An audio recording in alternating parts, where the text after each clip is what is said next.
الحمد لوليه والصلاة والسلام على نبيه وعلى آله وأصحابه أجمعين. أما بعد فأعوذ بالله من الشيطان الرجيم. بسم الله الرحمن الرحيم. لقد جاءكم رسول من أنفسكم عزيز عليه ما عنتم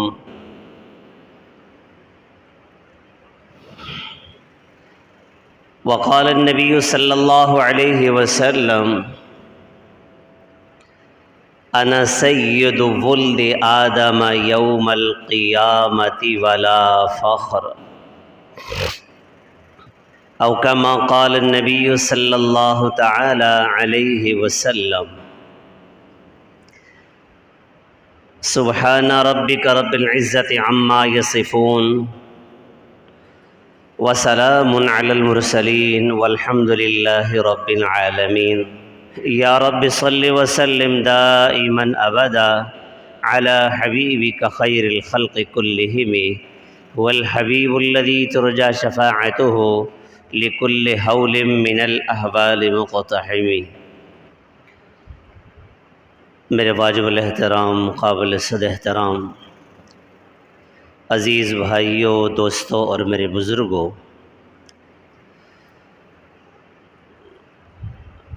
ربیع الاول کی آمد ہے. سفر کے مہینے کی آخری تاریخیں چل رہی ہیں،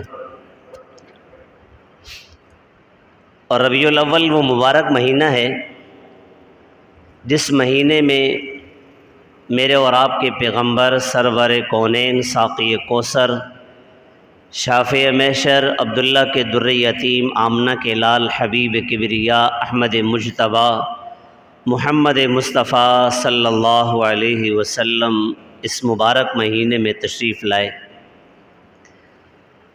حضور پاک علیہ السلام کی آمد سے پہلے، حضور پاک علیہ السلام کی آمد کے بعد دونوں حالات کا موازنہ کیا جائے،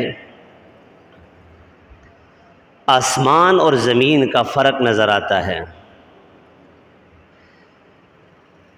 حضرت عیسیٰ علی نبینا علیہ الصلاۃ والسلام کے جانے کے بعد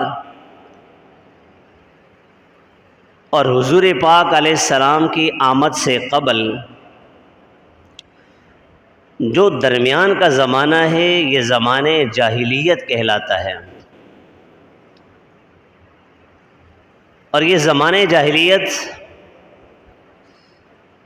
ایسا ظالمانہ زمانہ ہے، زمانہ جاہلیت ایسا ظلم اور بربریت کا زمانہ ہے کہ ہر طرف اندھیرے چھائے ہوئے تھے، ہر طرف ظلم اور بربریت کا دور تھا. ایسا ظلم چل رہا تھا، شراب نوشی عام تھی، زنا عام تھا، بدکاریاں عام تھی، والدین کی کوئی قدر نہیں تھی، نسبی رشتوں کی کوئی قدر نہیں تھی، ماں بہن بیٹی کی کوئی قدر نہیں تھی. غرض اتنی جہالت تھی کہ ان پر حکومت کرنے کے لیے کوئی تیار نہیں تھا. اور اس طرح کے جاہل لوگ تھے، اتنی جہالت ان پہ چھائی ہوئی تھی کہ چھوٹی چھوٹی بات پہ وہ آپس میں لڑنے لگ جاتے تھے. اس کے جانور نے میرے جانور سے پہلے پانی پیا، اس پہ لڑائیاں شروع. اس کے جانور نے میرے جانور سے پہلے چارہ کھا لیا، لڑائیاں شروع. کسی کے جانور نے، کسی کی اونٹنی نے، کسی کی گائے بیل نے، کسی کی بکری نے دوسرے کے باغ میں سے پتے کھا لیے. اس پر لڑائیاں شروع ہو گئی، جنگیں شروع ہو گئی، اور ایک لمبے عرصے تک وہ لڑائی چلتی رہی۔ ایسا عجیب زمانہ تھا اور ایسے عجیب قسم کے لوگ تھے کہ ان پر حکومت کرنے کے لیے کوئی تیار نہیں ہو رہا تھا، سارے ڈرتے تھے کہ ان پر حکومت کون کرے گا۔ ہر طرف اندھیرا چھایا ہوا تھا، جہالت کا اندھیرا۔ کسی کے گھر بچی پیدا ہوتی تو وہ پریشان ہو جایا کرتا، اب یہ بچی بڑی ہوگی، بڑی ہو کر کسی کے گھر جائے گی، میری بیٹی کسی کی بیوی بنے گی، اس کو عار سمجھا جاتا تھا کہ میری بیٹی کسی کے گھر جائے گی تو یہ تو میرے لیے بڑی شرم کی بات ہے۔ یہ نہیں سوچتے تھے کہ ہم بھی کسی عورت سے پیدا ہوئے ہیں، تمہاری جو ماں ہے وہ بھی کسی کی بیوی ہے، اور یہ جو سلسلہ اوپر سے نیچے تک چلا ہے تو یہ میاں بیوی کے ملاپ سے، جوڑ سے چلا ہے۔ آدم علیہ السلام سے سلسلہ شروع ہوا، آدم علیہ السلام کی بیوی ساری انسانیت کی ماں اماں حوا سلام اللہ علیہا تھی۔ آگے یہی سلسلہ چلتا رہا، میاں بیوی کے جوڑ سے، میاں بیوی کے ملاپ سے اولاد پیدا ہوتی۔ لڑکا پیدا ہوتا تو اس کے لیے لڑکی کا انتظام کہیں دوسرے گھر سے کرتے، لڑکی پیدا ہوتی تو اپنی لڑکی کسی دوسرے کے گھر دیتے۔ لیکن اتنی جہالت تھی، اتنی جہالت کا زمانہ تھا کہ بیٹی پیدا ہو گئی ہے تو وہ لوگوں سے چھپتے پھرتے تھے، میں کسی کو منہ کیسے دکھاؤں گا میرے گھر پہ بیٹی پیدا ہوئی ہے۔ اتنی جہالت تھی، اور ایسی جہالت کا زمانہ تھا کہ بچیوں کو زندہ درگور کر دیا جاتا تھا۔ وَإِذَا الْمَوْءُودَةُ سُئِلَتْ بِأَيِّ ذَنبٍ قُتِلَتْ، قرآن کریم کے اندر بھی اس کا تذکرہ موجود ہے کہ یہ زندہ درگور کی گئی بچی کے متعلق سوال کیا جائے گا، اس سے سوال کیا جائے گا کہ بِأَيِّ ذَنبٍ قُتِلَتْ، کس جرم کے پاتال میں، کس جرم کی وجہ سے یہ زندہ درگور کی گئی، یہ قتل کی گئی، بِأَيِّ ذَنبٍ قُتِلَتْ، اس کا تذکرہ قرآن کے اندر بھی ہے۔ ان کے اندر جہالت اتنے چھائی ہوئی، ایک بندہ ٹانگیں پھیلا کے بیٹھ جاتا اور کہتا کہ کوئی ہے جو میرے پاؤں اور میری ٹانگیں یہاں سے ہٹا دے۔ دوسرا آتا، جہالت کی انتہا، وہ تلوار نکالتا، اس کے ٹانگیں کاٹ دیتا اور کھڑے ہو کر اعلان کرتا کہ کوئی ہے جو مجھ سے بدلہ لے لے۔ پھر اس شخص کے خاندان والے آتے اور آ کر اس کو قتل کر دیتے۔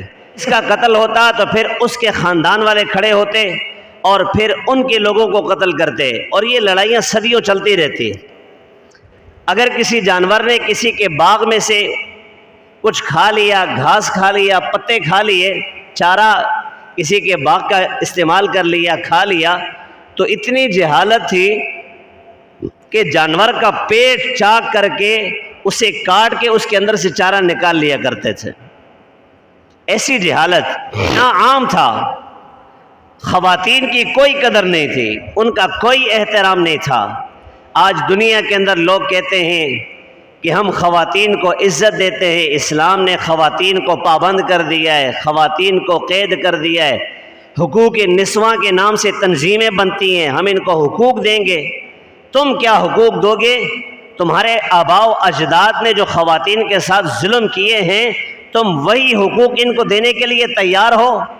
اسلام نے تو عورت کو ایک مقام دیا ہے، عزت دی ہے، عورت کا احترام ہے، شریعت میں تو عورت کی عزت کی جاتی ہے۔ ہمیں شریعت یہ سکھاتی ہے کہ عورت کی عزت کی جائے، عورت اگر راستے سے آ رہی ہے اس کو راستہ دیا جائے۔ ہماری شریعت تو احترام سکھاتی ہے، ادب سکھاتی ہے، آداب سکھاتی ہے، اور یہ کپڑے اتار کے مارچ کرنے کے لیے آ جاتے ہیں کہ ہمیں حقوق چاہیے، ہمیں حقوق چاہیے، ہمیں حقوق چاہیے۔ کون سے حقوق تمہیں چاہیے؟ کھانا خود گرم کر لو، اپنے شوہر سے کہہ رہی ہیں کہ کھانا خود گرم کر لو، اپنے موزے خود ڈھونڈ لو۔ یہی لوگ ہیں، ان کے آباء و اجداد تھے جن کے یہ طور طریقے پر یہ چل رہے ہیں، یہ ان کی روحانی اولاد ہے، یہ ان کو حقوق دینے کی بات کرتے ہیں۔ حقوق کی بات اسلام سے پوچھو کہ اسلام نے عورت کو کتنی عزت دی ہے، کتنا مقام دیا ہے، کتنا احترام دیا ہے۔ ان کے ہاں تو عورت کی اتنی توہین کی جاتی تھی کہ ہم کوئی چیز بیچتے ہیں اور اسے شیشے کے اندر سجاتے ہیں، خوبصورت کر کے رکھتے ہیں، کوئی گراہک آئے، کوئی گاہک آئے اسے دیکھے، اور اگر یہ چیز خوبصورت نظر آئے تو اچھی قیمت ملے۔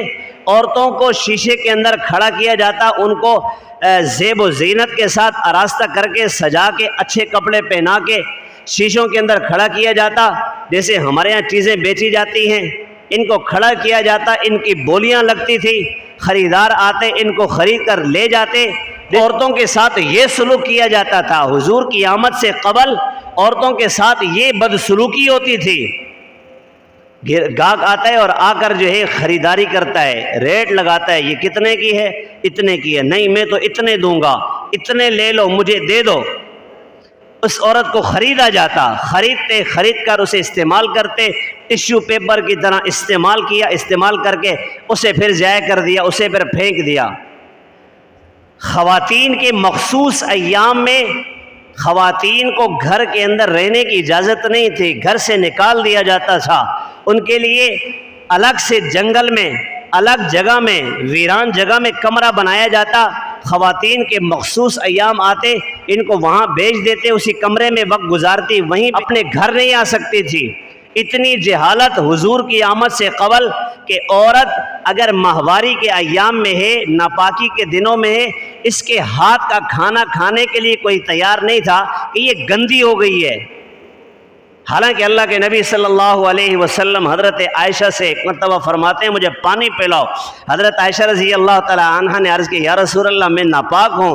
حضور پاک علیہ السلام نے فرمایا کہ ایمان والا کبھی ناپاک نہیں ہوتا، حالانکہ وہ مخصوص ایام میں تھی۔ حضرت عائشہ انہی ایام میں پانی اگر پیتی تو پانی جو بچتا تھا حضور پاک علیہ السلام اسی جگہ پر منہ لگا کر پانی پیا کرتے تھے، اور یہ مخصوص ایام میں عورتوں کو نکال کے باہر کر دیتے ہیں۔ آج بھی جو دین اسلام کے احکامات کے مطابق نہیں چل رہا، اپنی من چاہی زندگی گزار رہا ہے، اپنے من چاہے طور طریقے استعمال کرتا ہے، ان کی زندگی آج بھی جانوروں سے بدتر ہے۔ جو شریعت اسلامی کے مطابق اپنے آپ کو ڈھالے گا، اس کی زندگی حقیقی معنوں میں انسانوں والی زندگی ہے۔ اگر کوئی اس سے ہٹ کر اپنی زندگی گزارے گا، آج بھی کیلاش کے اندر چلے جائیں، کیلاشی خواتین جو ہیں بڑے فخر سے کہتی ہیں کہ مخصوص ایام میں ہم اپنے گھروں میں نہیں رہتی، ہمارے گھر میں جو ہے ہمارے ہاتھ کا کھانا کوئی نہیں کھاتا، ہمارے ہاتھ کا پانی کوئی نہیں پیتا، ہم ناپاک ہیں، ہم گندی ہیں، اس لیے ہمیں گھروں سے نکال دیا جاتا ہے۔ وہ اس کو جو ہے نا بہت اچھا سمجھتی ہیں۔ کیلاش کے اندر چلے جائیں، کیلاش میں آج بھی وہ خواتین، کیلاش کی عورتیں وہ بڑے فخر سے کہتی ہیں، بڑے فخر سے کہتی ہیں کہ ہم ان ایام میں اپنے گھروں میں نہیں رہتی، ہم الگ سے وقت گزارتی ہیں، الگ سے ہم زندگی گزارتی ہیں، یہ گندے دن ہیں، ہمارا جسم گندا ہوتا ہے، ہم ناپاک ہوتی ہیں۔ حالانکہ شریعت نے خواتین کو اتنا مقام دیا، اتنی عزت دی کہ ان مخصوص ایام میں مردوں کو علم بھی نہیں ہوتا کہ ان کے ناپاکی کے دن چل رہے ہیں۔ حکمی طور پہ وہ ناپاک ہیں، ظاہری طور پہ ان کے ہاتھ پاک ہیں، ان کی زبان پاک ہے، ان کا جسم پاک ہے، نماز نہیں پڑھ سکتی، روزہ نہیں رکھ سکتی، قرآن کریم کی تلاوت نہیں کر سکتی، باقی ان کے ساتھ اچھا سلوک کیا جاتا ہے، ان کے ساتھ بہترین قسم کا سلوک کیا جاتا ہے، ان کی بے عزتی نہیں کی جاتی کہ مخصوص ایام انہیں گھر سے نکال دو۔ تو حضور پاک علیہ السلام کی آمد سے قبل اتنا ظلم، اتنی بربریت، گھروں سے نکال دیا گیا عورتوں کو، گھروں سے نکل گئی عورتیں، زندہ درگور کر دیا جاتا بچیوں کو۔ عیب کی بات ہے میرے گھر میں بچی پیدا ہو گئی ہے۔ اللہ کے نبی صلی اللہ علیہ وسلم کے پاس ایک شخص آئے اور آ کر کہنے لگے کہ مجھ سے بہت بڑا گناہ ہوا، زمانے جاہلیت کے اندر مجھ سے بہت بڑی غلطی ہوئی، مجھ سے بہت بڑا جرم ہوا۔ اللہ کے نبی نے پوچھا کہ تم سے کتنا بڑا گناہ ہوا؟ زنا سے بڑا گناہ کیا ہے؟ لگا ہاں میں نے زنا سے بڑا گناہ کیا ہے۔ حضور نے پوچھا کہ تم نے قتل کیا ہے؟ نہیں میں نے قتل سے بڑا گناہ کیا ہے۔ تو نے ماں باپ کی نافرمانی کی ہے؟ اس سے بھی بڑا گناہ کیا ہے۔ کتنا بڑا گناہ کیا ہے؟ تیرا گناہ آسمان سے بڑا ہے؟ وہ کہتا ہے آسمان سے بڑا ہے۔ تیرا گناہ زمین سے بڑا ہے؟ ہاں میرا گناہ زمین سے بڑا ہے۔ ایسا گناہ جو آسمان سے بھی بڑا ہے، ایسا گناہ جو زمین سے بھی بڑا ہے، اتنا بڑا گناہ میں نے کیا۔ زمانے جاہلیت کے اندر مجھ سے اتنا بڑا جرم ہوا، اتنے بڑے جرم کے بعد میں آپ کے پاس آیا ہوں، کیا میرے جرم کی معافی ہے؟ کیا میرے گناہ کی معافی ہے؟ اگر میں اللہ سے معافی چاہوں، اللہ کی بارگاہ میں توبہ طائب ہوں، مجھے معافی مل جائے گی؟ اللہ کے محبوب نے پوچھا کہ تیرا گناہ کیا ہے؟ کتنا بڑا گناہ ہے؟ وہ شخص کہنے لگا، زمانے جاہلیت کے اندر میری بیوی حامل تھی، حمل سے تھی، اور میں نے سفر میں جانا تھا۔ میں سفر میں روانہ ہوا، اپنی بیوی سے کہا اگر یہ بچی ہوئی تو اس بچی کو زمین میں دفن کر دینا، زندہ درگور کر دینا۔ اگر بچہ ہوا تو اونٹ ذبح کر کے اس کا گوشت بنا کر لوگوں کو کھلا دینا، خوشی کا اظہار کرنا۔ میں سفر میں روانہ ہو گیا، میرے گھر میں بچی کی پیدائش ہوئی، میری بچی کی پیدائش ہوئی، میں سفر میں تھا، مجھے اس کا علم نہیں۔ جب میں سفر سے واپس آیا، گھر پہ پہنچا تو گھر پہ پہنچا کہ ایک بچی، کچھ عرصہ گزر چکا تھا، کچھ عرصہ گزرنے کے بعد، ایک لمبا عرصہ گزرنے کے بعد اس بچی کی پیدائش ہوئی۔ اس خاتون نے اور میری بیوی نے اس بچی کو سنبھالا، اسے پالا پوسا، اس کی اچھی پرورش کی، اور وہ بچی 3 4 سال 5 سال کی ہو گئی اور چلنے پھرنے کی ہو گئی۔ جب میں گھر پہ آیا، گھر پہ آ کر میں نے پوچھا کہ یہ بچی کون ہے؟ تو انہوں نے کہا کہ یہ بچی ہماری اپنی بچی ہے۔ پہلے تو میں پریشان ہوا، لیکن وہ بچی مجھ سے محبت کرنے لگی، میرے قریب آئی اور مجھے ابو ابو کہنے لگی، مجھ سے محبت کرنے لگی، مجھے اس سے محبت ہو گئی، ہم ایک دوسرے سے محبت کرنے لگے، آپس میں ہمارا گہرا تعلق بن گیا۔ جب میں گھر میں آتا تو میرے پیٹ پر بیٹھ جاتی اور مجھ سے محبت کی باتیں کرتی۔ ایک دن میں بازار میں جا رہا تھا، ابو جہل کا پیروکار تھا، ان کے فوجی آئے، ان کے پولیس والے آئے اور کہنے لگے کہ ہم نے سنا ہے کہ تیرے گھر میں بچی پیدا ہوئی، تو نے ابھی تک اسے درگور نہیں کیا، ابھی تک تو نے اسے زمین کے اندر دفن نہیں کیا، ابھی تک تو نے مٹی کے نیچے نہیں کیا۔ ہماری پولیس آئے گی، ہماری فورس آئے گی اور تیری بچی کو لے جائے گی اور تجھے بھی گرفتار کرے گی۔ اس سے پہلے کہ ہم تجھے گرفتار کریں، بچی کو جا کر دفن کر دے۔ میں ان سے ڈرا، میں گھبرایا، اور گھبرا کر جب میں گھر پہنچا، اپنی اہلیت سے کہا، اپنی بیوی سے کہا کہ اس بچی کو تیار کرو، اس بچی کو اس کی خالہ کے گھر یا اس کے ماموں کے گھر لے کے جانا ہے، اس بچی کو میں گھمانے پھرانے کے لیے لے جا رہا ہوں۔ اس بچی کی والدہ نے، میری اہلیہ نے اس بچی کو تیار کیا، نہلایا دھلایا، اور میں ساتھ لے کر چلا۔ چپکے سے میں نے کدال بھی اٹھائی، ایک ویران راستے کی طرف چلا گیا اور جنگل ویرانے میں گیا۔ وہاں پہنچ کر میں نے کھدائی شروع کی۔ جب کھدائی کر رہا تھا، میں کھڈا کھود رہا تھا، اس کھدائی کے درمیان بچی آگے بڑھتی، اپنے دوپٹے سے میرا پسینہ صاف کرتی، وہ کہتی ابا جان آپ یہ کھدائی کس لیے کر رہے ہیں؟ اس بچی کو میں پھر پیچھے کرتا۔ جب یہ کھڈا تیار ہو گیا، میں نے اس بچی کو اس گھڑے کے اندر رکھا اور اس کے سینے پہ پتھر رکھا، پتھر رکھ کے میں نے اس پہ مٹی ڈالنے شروع کی۔ بچی کہنے لگی ابا جان میرا کیا جرم ہے؟ ابا جان مجھے ایک روٹی نہیں کھلا سکتے تو مجھے چھوڑ دیں، میں جنگل میں رہ کے گزارا کروں گی۔ ابا جان اگر مجھے ایک روٹی نہیں کھلا سکتے، تمہیں پریشانی ہے، مجھے جنگل ویرانے میں چھوڑ دیں، مجھے دفن نہ کریں، آپ کی بڑی مہربانی ہوگی، آپ مجھے قتل نہ کریں، آپ مجھے دفن نہ کریں، آپ کی مہربانی ہوگی، ساری زندگی آپ کا منہ نہیں دیکھوں گی، ساری زندگی آپ میرا منہ مت دیکھنا، میں آپ کے گھر میں کبھی نہیں آؤں گی، ابا جان مجھے زندہ چھوڑ دیں، آپ کی بڑی مہربانی ہوگی۔ وہ بچی منتیں کرتی رہی، لیکن مجھے خوف تھا، مجھے ڈر تھا کہ میں گرفتار ہو جاؤں گا، میں پکڑا جاؤں گا، مجھے سزا ملے گی، اس لیے میں نے اس بچی کی ایک بھی نہ سنی، اس پر مٹی ڈالی اور مٹی ڈال کر اسے زندہ درگور کر دیا۔ یہ واقعہ سنا رہے تھے اللہ کے محبوب میرے اور آپ کے پیغمبر صلی اللہ علیہ وسلم کی آنکھوں سے آنسو جاری، میرے اور آپ کے پیغمبر کی آنکھوں سے آنسو چھما چھم برس رہے ہیں۔ میرے محبوب آقا کی داڑھی آنسوؤں سے تر ہو گئی، میرے محبوب آقا رو رہے ہیں، حضور کے صحابہ بیٹھے ہوئے رو رہے ہیں، صدیق اکبر بیٹھے ہوئے رو رہے ہیں، عمر فاروق بیٹھے ہوئے رو رہے ہیں، یہ سارے حضرات صحابہ کا مجمع سارے رو رہے ہیں۔ اللہ کے محبوب نے فرمایا او ظالم تو نے اتنا بڑا جرم کیا، اتنا بڑا جرم کیا، تو نے زنا سے بڑا جرم کیا، تو نے قتل سے بڑا جرم کیا، تو نے تو آسمان کو ہلا دیا، تو نے زمین کو ہلا دیا، تو نے اللہ کے عرش کو ہلا دیا۔ ظالم جب وہ تجھ سے کہہ رہی تھی مجھے چھوڑ دے تیرے گھر نہیں آؤں گی، تو ظالم تو نے چھوڑا کیوں نہیں؟ اسے چھوڑ دیتا، وہ بچی تھی، معصوم تھی، تیرے گھر نہ آتے، اپنا گزارا کر لیتے۔ ظالم تو نے اللہ کے عرش کو ہلا دیا۔ آج بھی اگر تو سچی توبہ کرتا ہے، تیری سچی توبہ اللہ جل شانہ قبول فرماتے ہیں۔ میری رحمت کی چادر کے نیچے آ جا، آج سچی توبہ کر، سچی توبہ کر، اللہ تیرا جرم معاف کر دے گا۔ اتنا ظلم، اتنی بربریت، اتنی جہالت، بچیوں کو زندہ درگور کیا جا رہا ہے۔ ایسا جاہلیت کا زمانہ۔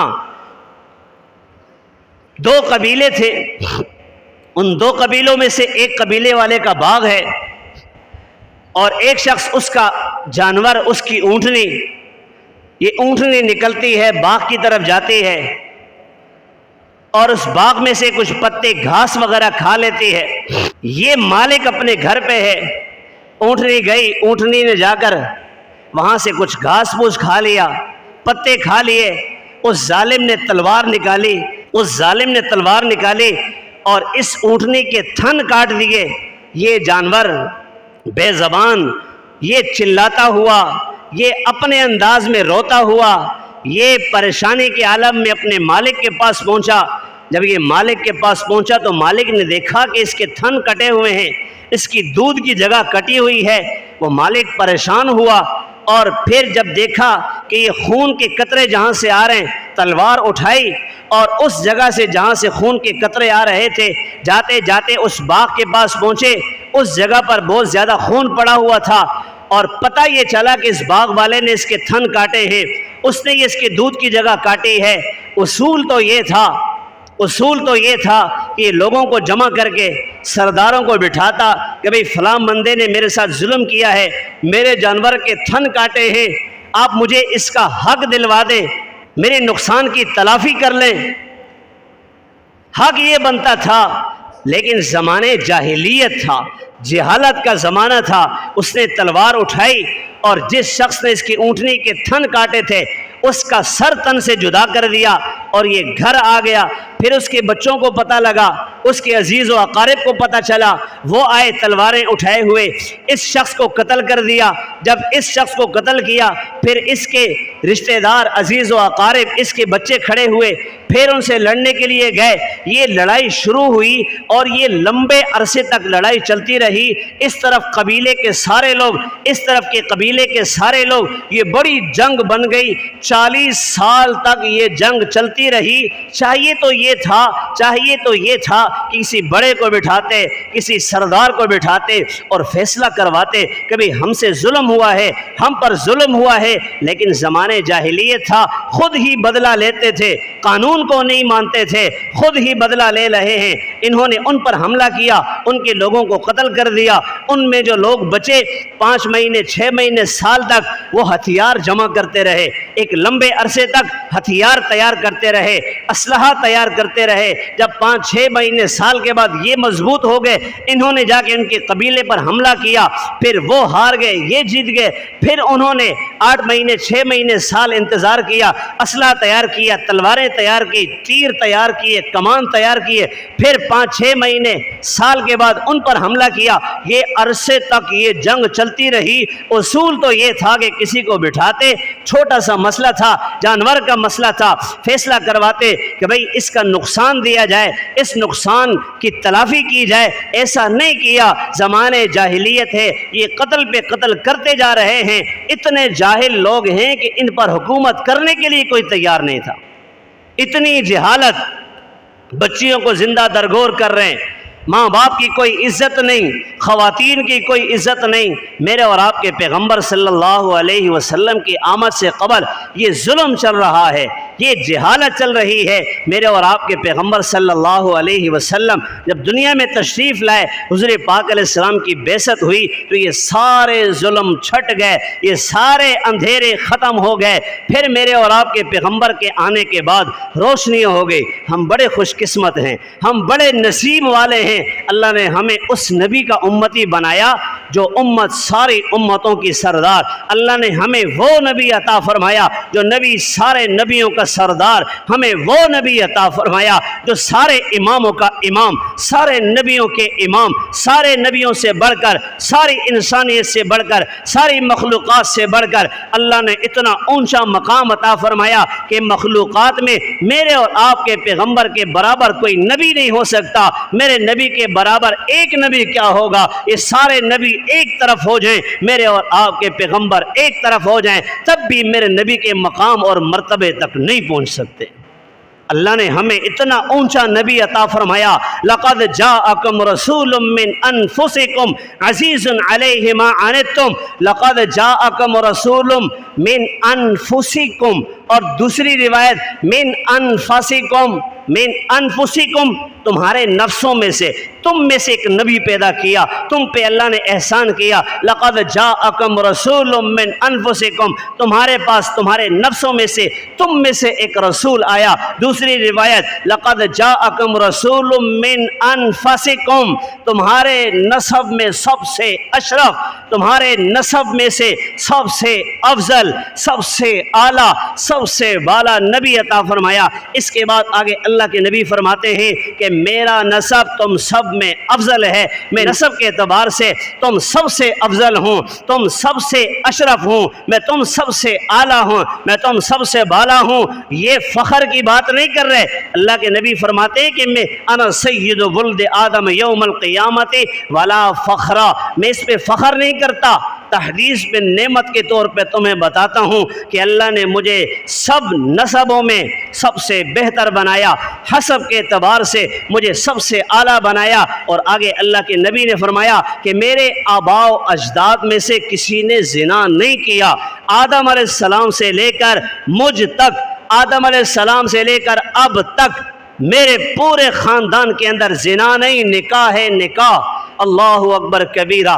ایک دو واقعے سنا گئے، اللہ کے نبی کا نسب کیسا پاک ہے، اللہ نے اپنے نبی کا نسب، اللہ نے اپنے نبی کے نسب کو پاک رکھا، جہاں جہاں نسبت جڑ رہی ہے اللہ نے اپنے نبی کو بالکل پاک صاف شفاف رکھا۔ اللہ اکبر کبیرہ۔ ان کے آباء و اجداد میں کسی نے زنا نہیں کیا، کسی نے بدکاری نہیں کی۔ حضور پاک علیہ السلام کے پردادا حضرت ہاشم بازار سے گزر رہے ہیں، بازار سے گزرتے ہوئے ایک عورت سامنے آئی اور آ کر کہنے لگی کہ مجھے ایک رات دے دو، ایک رات کے بدلے تمہیں 100 اونٹ دیتی ہوں۔ بدکار عورت تو یہ کہتی ہے نا کہ بھئی ایک رات لے لو، 100 اونٹ دے دو، لیکن یہ خاتون کہتی ہے 100 اونٹ لے لو، ایک رات دے دو۔ اس کا مطلب یہ ہے کہ یہ عورت بدکار نہیں، کوئی وجہ ہے۔ یہ جو اونٹ دے رہی ہے، یہ جو پیسہ لگا رہی ہے، حضرت ہاشم نے کہا میں سردار آدمی ہوں، میں پاک باز آدمی ہوں، میرا نسب پاک ہے، میں نے زنا کبھی نہیں کیا، اس لیے میں زنا نہیں کر سکتا۔ ہاشم چلے گئے، کچھ دنوں کے بعد ان کا نکاح ہوا، نکاح کے بعد پھر بازار سے گزر رہے تھے، وہ خاتون پھر سامنے آئی، جب خاتون کو دیکھا تو کہنے لگے کہ تم مجھے برائی کی دعوت دیتی ہے، تم مجھے زنا کی دعوت دیتی ہے، میں تو سردار آدمی ہوں، میں زنا نہیں کر سکتا، ایسا کرتے ہیں کہ شادی کر لیتے ہیں۔ اس عورت نے یوں دیکھا، ہاشم کی پیشانی پہ دیکھا، وہ بھی پاک باز عورت تھی، پاک دامن عورت تھی، کہنے لگی کہ ہاشم مجھے غلط نہ سمجھنا، مجھے بازاری عورت نہ سمجھنا، میں نے تمہاری پیشانی پہ وہ نور دیکھا جو نبی آخر الزمان کا نور ہے، میں نے کتابوں میں پڑھا ہے کہ نبی آخر الزمان جو آئے گا اس کا نور ان کے آبا کی پیشانی کے اوپر چھلکے گا، میں نے وہ نور تمہاری پیشانی پہ دیکھا، وہ نور تو سلمہ لے گئی، سلمہ کو مبارک ہو تمہیں، مجھے تمہاری کوئی ضرورت نہیں، مجھے ضرورت تھی اس کی، اس ہستی کی، کہ وہ ہستی، اس کا جو نور ہے وہ میرے پیٹ کی طرف آئے، لیکن وہ نور سلمہ لے گئی، سلمہ کو مبارک ہو، مجھے اس کی کوئی حاجت نہیں۔ یہی واقعہ عین اللہ کے نبی صلی اللہ علیہ وسلم کے والد محترم حضرت عبداللہ کے ساتھ پیش آیا۔ حضرت عبداللہ بازار میں سے گزر رہے ہیں، حضرت عبداللہ بازار میں سے جا رہے ہیں، ایک عورت سامنے آتی ہے اور کہتی ہے کہ 100 اونٹ دوں گی، ایک رات چاہیے تمہاری، ایک رات۔ ایک رات کے بدلے تمہیں 100 اونٹ دیتی ہوں۔ تمہاری جان بخشی 100 اونٹوں کے بدلے ہوئی تھی۔ عورت نے کیا کہا؟ تمہاری جان بخشی 100 اونٹوں کے بدلے ہوئی تھی، اس لیے میں تمہیں 100 اونٹ دیتی ہوں، ایک رات مجھے دے دو۔ عبداللہ نے وہی جواب دیا کہ میں پاک دامن انسان ہوں، میں نے کبھی زنا کیا نہیں، میں نے کبھی برائی کی نہیں، اس لیے میں یہ برائی نہیں کر سکتا۔ عبداللہ چلے گئے، ان کی شادی ہو گئی بی بی آمنہ کے ساتھ، بی بی آمنہ کے ساتھ ان کی شادی ہو گئی۔ شادی کے کچھ دنوں کے بعد عبداللہ پھر جا رہے تھے، بازار میں وہ خاتون نظر آئی، عبداللہ آگے گئے، اس عورت سے کہنے لگے کہ مجھے برائی کی دعوت دیتی ہے، مجھے زنا کی دعوت دیتی ہے، میں تو سردار آدمی ہوں، میں زنا نہیں کر سکتا، چلو شادی کر لیتے ہیں۔ اس نے وہی جواب دیا کہ مجھے کوئی حاجت نہیں، مجھے کوئی ضرورت نہیں، مجھے غلط نہ سمجھنا، مجھے بازاری عورت نہ سمجھنا، میں نے اپنی کتابوں میں پڑھا ہے نبی آخر الزمان جو آئیں گے ان کا جو نور ہے ان کے آبا کی پیشانی پہ چمکے گا، چھلکے گا۔ وہ نور میں نے تمہاری پیشانی پہ دیکھا تھا، میں یہ چاہتی تھی وہ نور میرے پیٹ کے اندر آ جائے، لیکن آپ نے شادی کر لی، شادی کے بعد وہ نور آمنہ کے پیٹ میں منتقل ہو چکا، اب مجھے کوئی حاجت نہیں۔ میں تمہیں 100 اونٹ دے رہی تھی کہ جن کے ذریعے تمہاری جان بخشی ہوئی، اس لیے میں بازاری عورت نہیں ہوں، میں بری عورت نہیں ہوں، زناکار نہیں ہوں۔ وہ نور چاہتی تھی میرے پیٹ کے اندر آئے، وہ چلا گیا آمنہ کے پاس، آمنہ کو مبارک ہو۔ اب وہ جو 100 اونٹ کی باری، 100 اونٹ سے حضرت عبداللہ کی جان بخشی ہوئی، ذرا یہ بھی سن لے وہ کیسے۔ عبد المطلب سوئے ہوئے تھے، نبی علیہ السلام کے دادا، حضور پاک علیہ السلام کے دادا عبد المطلب ایک رات سوئے، خواب میں دیکھتے ہیں کہ کوئی کہنے والا کہہ رہا ہے پاک پانی نکالو، آنکھ کھل جاتی ہے۔ دوسرے دن پھر خواب دیکھا، کوئی کہتا ہے پاک پانی نکالو، پھر آنکھ کھل جاتی ہے۔ تیسرے دن پھر کسی آواز دینے والے نے کہا کہ پاک پانی نکالو، آنکھ نہیں کھلی۔ وہ پوچھا کہ پاک پانی کیا ہے، پاک پانی کہاں سے نکلے گا؟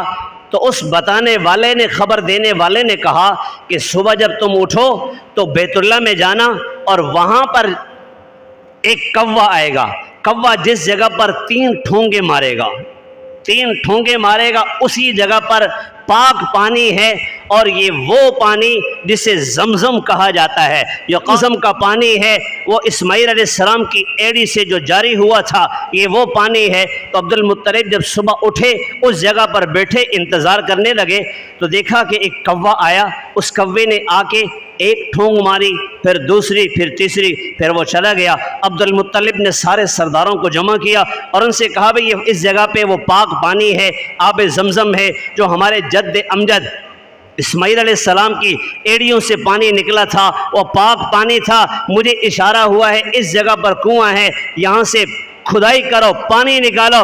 انہوں نے کہا بھئی یہ 300 سال پرانا جو بند کنواں ہے وہ ہم کیسے نکالیں گے؟ اتنا پرانا کنواں جس کے اندر پتھر پھینک دیے گئے، مٹی پھینک دی گئی، اب وہ ختم ہو گیا، اب وہاں سے پانی کیسے نکلے گا؟ عبد المطلب کے اس وقت صرف ایک بیٹے تھے، حارث۔ اپنے بیٹے سے کہا بھئی یہ نہیں کرتے تو ہم دونوں باپ بیٹا جا کے کھدائی شروع کرتے ہیں۔ عبد المطلب اور حارث گئے، کھدائی شروع کی، کھدائی کر رہے ہیں، کھدائی کرتے کرتے تھک رہے اور آ کر بیٹھتے ہیں۔